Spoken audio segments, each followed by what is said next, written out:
So, case number 6, this time, kung kanina magkahiwalay, paano gagawin pag tangent or cotangent na single, secant at cosecant na single. Ito naman, if magkasama naman silang dalawa. So, sabihin natin, meron tayong, ito, si tangent, ang exponent niya ay n, at si secant, ang kapartner niya, m ang exponent. So, kailangan nating emphasize magkaiba yung exponent nila. Take note, ang case number 6 at case number 7, parehas na magkasama ang tansec. Pero, automatic, ang case 6, you're going to look at the exponent of the secant or the cosecant. If the exponent of the secant and cosecant is positive, even integer, okay, automatic, ito po yung gagawin natin. So, ang gagawin po natin ay simple lang, mag-extract lang tayo ng isang secant squared. So, dito, magkakaroon tayo ng tan raised to n of x. Hindi natin siya gagalaw. Pero ito, mag-extract tayo ng dalawa lalabas. So, ito yon. Kasi automatic, ito yung kanyang magiging du. Okay? So, afterwards,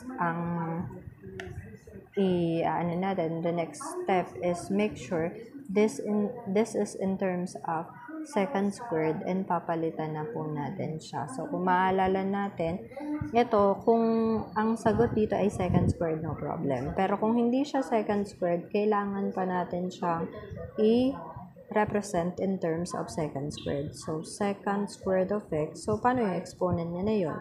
So, that will be m minus 2 all over. Divide lang natin by 2.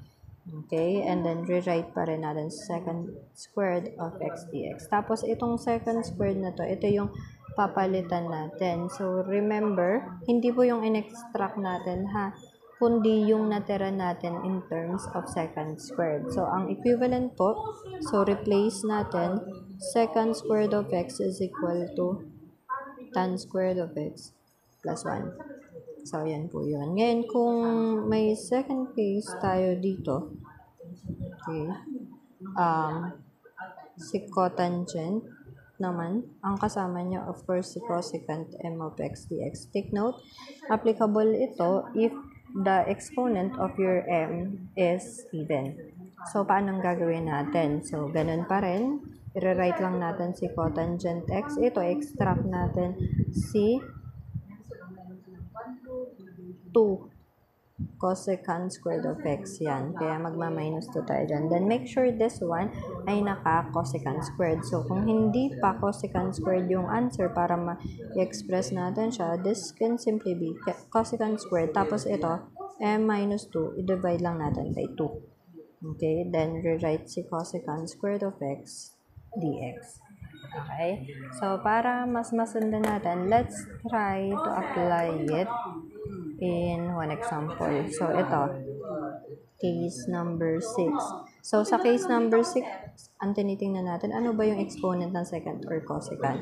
So, kunyari, meron tayong tangent of x, secant to the fourth of x dx.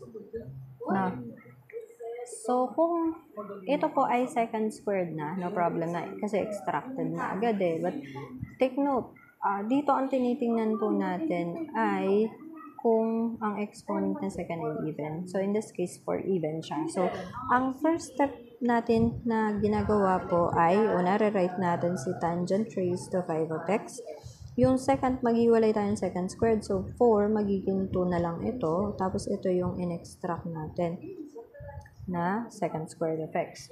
Then afterwards, again, itong natira, naka-square na. So, wala na tayong problema. Ang gagawin natin dito ay isa-substitute na natin knowing that secant squared is equal to tangent squared of x plus 1. We have to memorize that. Kasi ito, rewrite natin secant squared of x dx.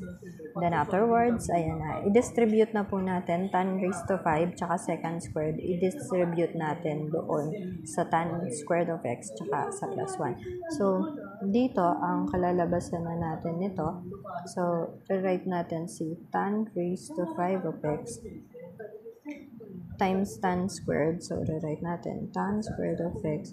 Then, don't forget ito, dinistribute din natin to. Okay, then sa 1, so plus tan to the 5th times 1, edi tan raised to 5 of x, tapos yung second squared dx times 1, second squared of x dx pa rin.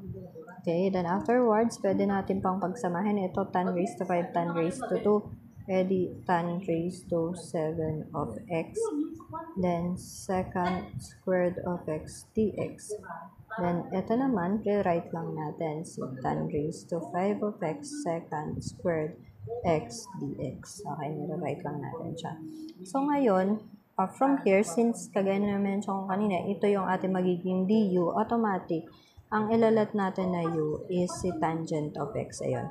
Kahit gaano kadami exponent yan, walang problema. Let u be tan x, and then automatic ang derivative niya ay si second squared of x dx. Okay. Then afterwards, pwede na nating i-substitute. Ang tan raised to 7, ang tan x natin ay u raised to 7 din. E di u raised to 7, ang second squared ay du. So, ito na siya. Tapos, itong portion naman na to, tan ay u raised to 5, e di u raised to 5 ito, second squared of x dx ay du. So, mas madali na natin itong ma-integrate. Applying the power rule, we'll have u raised to 8 over 8. Tapos ito, basic din, maging u raised to 6 over 6 plus c. And the answer should be expressed in terms of the original given, which is tangent of x. So, yung u natin ay tangent, naka-raised to 8, edi tan raised to 8 natin yan of x over 8. And then ito naman, ganun pa rin, tan raised to 6 all over 6 plus c. So, sa case number 6 natin, ito yung magiging answer. And please take note, ito po, ang una natin tinitingnan dyan, pag magkatabi sila, even ba si second? Pag even si second, apply case number 6. Why? Kasi sa case number 7, mapapansin natin, pag ito ay add, yung case number 7 ang ating i-apply. Whether yung tangent natin ay kung ano man ang meron dyan. Okay, let's see.